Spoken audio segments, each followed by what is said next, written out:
এখানে কনসেপ্টের সাথে আপনি যখন প্রশ্ন করছেন এখন আপনি আরো বেশি সিম্পলিফাইড করে ফেলতেছেন। আপনার প্রশ্নটা প্রথমে এটা ছিল না, আপনি এখন মানে এটাকে কম্প্রোমাইজ করতেছেন আপনি তর্কে জিতার জন্য। আমি বলতেছি যে সামান্তা লুক, সামান্তা এই যে শুনেন সামান্তা, এই তর্কে জিতা জাতীয় কথা আমারে বললেন না। আপনি তর্কে জিতছেন 100-তে 99 পাইছেন, আপনার কথা আমি বুঝতে পারছি। Thank you.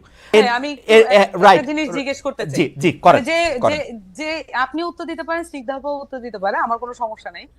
প্রশ্নটা হচ্ছে ব্যক্তির স্বাধীনতার মাত্রা কতটুকু, কি কি এটা? ব্যক্তি স্বাধীনতার কোনো মাত্রা নাই সামান্তা, আমার উত্তর আমি দিলাম। ব্যক্তি স্বাধীনতার কোনো মাত্রা নাই।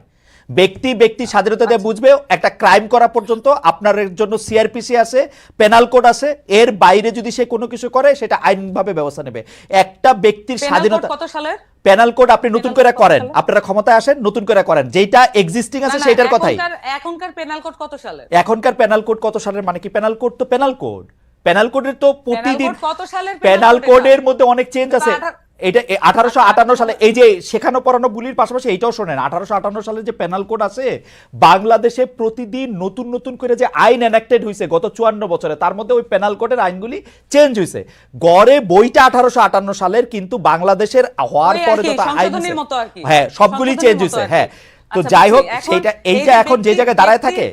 আপনি যে উত্তরটা দিচ্ছেন এটা কি মানে যে ব্যক্তি স্বাধীনতার যে সংখ্যাটা আপনি দিচ্ছেন, স্নিগ্ধাপা একটু সাইলেন্ট আছেন, অসুবিধা নাই, কিন্তু এই যে ব্যক্তি স্বাধীনতার যে ফরম্যাটটা বলছেন এটা কি যথেষ্ট ক্লিয়ার কাট হয়েছে কিনা? আপনার কাছে কি মনে হয়?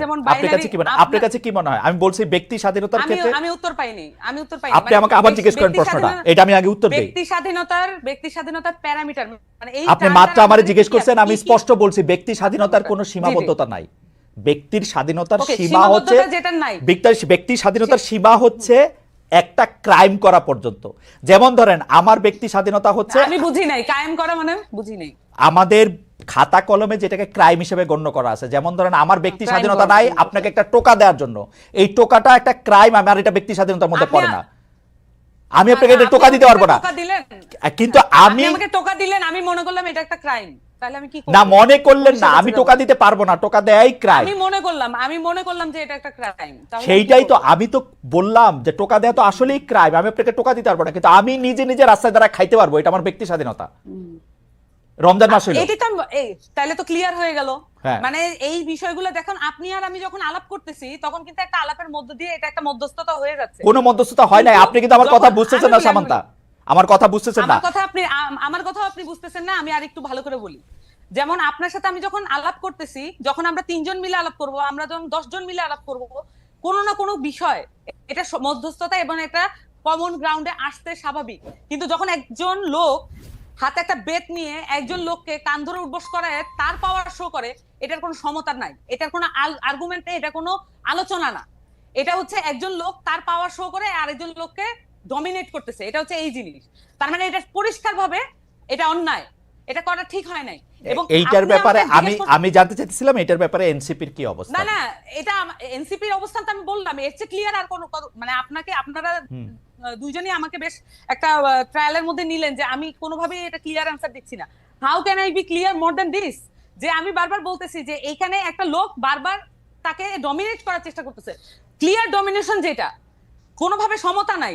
এখন ধরেন আমরা যখন আমাদেরকে এখানে বলা হয় যে আমরা ফাইট করছি ইয়ার সাথে, মানে আওয়ামী লীগের সাথে, এটা একটা অসম লড়াই ছিল, আমাদের ছেলেপেলের হাতে ছিল লাঠি আর ওখানে ছিল বন্দুক আর উপর থেকে এয়ার স্ট্রাইক, তাহলে এটা কিভাবে সমতার ভিত্তিতে?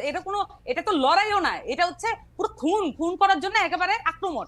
এইটাও একই রকম একটা জিনিস, একটা লোক একটা পরিষ্কার সুন্দর জামা কাপড় পরা, পাঞ্জাবি পরা, এবং সে হচ্ছে লাঠি দিয়ে একজনকে বলতেছে, তার যে সামাজিক হায়ার অবস্থান সেটা সে মিসইউজ করে আরেকটা সামাজিক ভাবে লোয়ার অবস্থানে একটা খেটে খাওয়া মানুষকে, তার জীবনের গল্প তো কেউ জানে না। সেই প্রেক্ষিতে আমি জানতে চাইছিলাম যে এনসিপি রেস্টুরেন্ট খোলা রাখা, বন্ধ রাখা, কেউ এই ধরনের কাজ করানোর জন্য এটা সাপোর্ট করে কিনা? দুইটা সেপারেট জিনিস। হ্যাঁ খালেদ ভাই, এটা দুইটা সেপারেট জিনিস। আমরা যদি এই জিনিসগুলোকে আলাদা করতে না পারি তাহলে আমরা আচ্ছা বলেন তো, একটু বুঝান।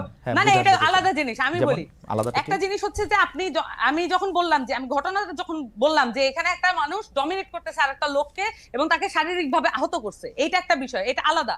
এবং সেই সাথে আপনি বলতেছেন তাহলে কি এনসিপি পুরো একদম রমজান মাসে কি করা মনে করে? এনসিপি কি ধর্মভিত্তিক রাজনীতি দল? এনসিপি কি মনে করে যে এই আলেমদেরকে একদম প্রত্যেকটা ধর্মের প্রত্যেকটা বিষয়ে তারা ফতোয়া দিবে? আমরা কি বলছি যে আমাদের যে আত্মপ্রকাশ, রমজানের দোকান খোলা থাকবে কি থাকবে না? রমজানের দোকান খোলা থাকবে কি থাকবে এখন না? আমি না আমি বলি এটা কিভাবে নিশ্চিত করতে হবে? আপনারা বলবেন যে এটা আপনাদের উইশ, যা থাকবেন আপনার কি ইচ্ছা। আমি আমার উইশ বলতেছি, আপনি কি আমাকে বলতে দিবেন? আপনি বলতেছেন তো, বলেন। আমি বলতেছি তো, এখানে ক্লিয়ারলি এখানে ইসলামের মধ্যে এবং নানান ধর্মের মধ্যে অনেক ধরনের ফ্যাকশন আছে, অনেক ধরনের বিষয় আছে, প্রত্যেকের রিপ্রেজেন্টেশন নিশ্চিত হয়। এমন করে বোর্ড গঠন করে দিক, এমন ভাবে বোর্ড গঠন করে দিক যেখানে এই যে তাত্ত্বিক আলাপটা হোক। সেটার জন্য তো আমরা ওয়েল ইকুইপ না। আমাদেরকে যদি ফ্যাসিলিটেট করতে বলে, আমাদেরকে যদি জনতা সেই দায়িত্ব দেয়, আমরা সেটা করব। সকল পক্ষ থেকে আমরা আলেমদেরকে নিয়ে আসবো, এক বোর্ডে বসেন, আপনারা সিদ্ধান্ত নেন এটা কি হবে। কিন্তু যে কোনো একটা পার্টি এটা হ্যাঁ না বা এটা বলে দিল, আর সেটাই হচ্ছে ওই বাংলাদেশের রুলস হয়ে যাবে। ধরেন জামাত বলছে যে এটা করা, আমি বলতেছি জামাত বলছে এটা করা উচিত না, আমরা বলতেছি এটা করা উচিত, তাহলে বাংলাদেশের জনগণ কি করবে? কার কথা শুনবে? যে পার্টি করে সেই পার্টির কথা শুনবে। তাহলে বিভাজন আরো স্পষ্ট করি আমরা। আপনারা এটা বোর্ড করে দেওয়ার পক্ষে যারাই আলোচনা করবে এবং সেটার মধ্যে আলেমরা থাকবে। আমরা মনে করি স্পেশালাইজ যে কোনো বিষয় যখন এইটার মধ্যে আপনি মনে করতেছেন যে আমি মনে করতেছি যে এটা, আমি মনে করি সেটা আপনি মনে করতেছেন এটা স্পেশালাইজড বিষয়। আমি বলতেছি ভাই, এটা স্পেশালাইজড বিষয়। আমি মনে করতেছি এটা স্পেশালাইজড বিষয় এবং এইটা আমি রাস্তায় খাবো কি খাবো না, মানে রেস্টুরেন্টে খাবো কি খাবো না, এটা স্পেশালাইজড বিষয়। এটার সাথে এটা সম্পর্ক না। এখানে দেখবেন যে রোজা অমুক তমুক অনেক কিছু নিয়ে আসছে এখানে কনসেপ্টের সাথে। আপনি যখন প্রশ্ন করছেন, এখন আপনি আরো বেশি সিম্পলিফাইড করে ফেলতেছেন। আপনার প্রশ্নটা প্রথমে এটা ছিল না, আপনি এখন মানে এটাকে কম্প্রোমাইজ করতেছেন আপনি তর্কে জিতার জন্য। আমি বলতেছি যে সামান্তা লুক, সামান্তা এই যে শুনেন সামান্তা, এই তর্কে জিতা জাতীয় কথা মানে বললেন না। আপনি তর্কে জিতছেন, 100-তে 99 পাইছেন। আপনার কথা আমি বুঝতে পারছি, থ্যাংক ইউ। আমি ডক্টর স্নিগ্ধার কাছে যাই। ডক্টর স্নিগ্ধা, আমি জনাব আমি সামান্তা শারমিনের কথা আমি বুঝতে পারতেছি। তারা বলতেছেন যে এই দায়িত্ব তারা কেন নেবেন, যে এই দায়িত্ব তারা যে একটা ঘোষণা করবেন। এটা আমি বলি নাই। আচ্ছা, আবার বলেন কি বলছেন। না আপনি থাকবে, তার মানে আমার কথা আবার রিওয়াইন্ড করে দেখা যাবে না। আপনি এটা বলতেছেন না যে এই সিদ্ধান্ত এনসিপি দিবে না, আপনি এটা বলেন নাই? যে আমি বারবার বলেছি এনসিপির কাছে যদি জনগণ সকলে মিলে বলুক এনসিপি এটা সলভ করতে হবে, কিন্তু তা তো না। এক একটা পলিটিক্যাল পার্টি, এক একটা জনগোষ্ঠী এক একটা পলিটিক্যাল পার্টি করে। তাহলে এই যে এতগুলো মানুষের দায়িত্ব তো আমরা যদি নিতে চাই, তাহলে আমাদেরকে তো ফর্মালি দিতে হবে। তাহলে আমরা সকলকে মিলে এটা একটা বোর্ড গঠন করে আমরা এই সমাধানগুলো দিয়ে দিই। কিন্তু আমাদের রাষ্ট্রীয় কাঠামো আছে, আমাদের ইসলামিক ফাউন্ডেশন নাই। এই সমস্যাগুলো সমাধান করা কি ইসলামিক ফাউন্ডেশনের দায়িত্বের মধ্যে পড়ে না? তাহলে আমরা যে ট্যাক্সের টাকা দিয়ে এই প্রতিষ্ঠানগুলো চালাই, তাহলে আমরা কেন ট্যাক্সের টাকাটা নষ্ট করি? ওকে, আমি আর কিছু বলতে চাই না, মোটামুটি এটা রিওয়াইন্ড করে দেখা যাবে। আচ্ছা, প্রথম কথা হলো যে ইসলামিক ফাউন্ডেশনের প্রসঙ্গটা যখন আসছে, ইসলামিক ফাউন্ডেশনের কথাতে আমরা জানি যে ইসলামিক ফাউন্ডেশন এসব ক্ষেত্রে আসলে ওই মানে স্পষ্ট অবস্থান নেয় না।